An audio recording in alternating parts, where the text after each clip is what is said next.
In today's video, I'm gonna teach you how to combine videos on any Android phone. Now, if you're looking to join any videos and make it into a longer video, you can easily do that through a third-party application. For this video, we're gonna use CapCut. You can easily find it on the Play Store and you can easily download it.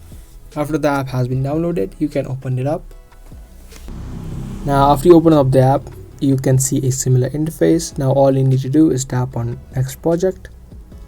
Next is going to show you all of the videos that you have on your device. Simply select the videos that you want to combine and then tap on add on the bottom right. Now by alone doing that, you'll be able to see that the videos now have been combined. If you again want to add more, you can tap on this plus icon right here and then select the video, and there you go. The videos now have been combined and will play in a sequence. To save it, you can tap on the arrow on the top right and the video will be exported to your phone. So that was a real quick video. I hope this video was helpful. If it was, subscribe and give this video a thumbs up.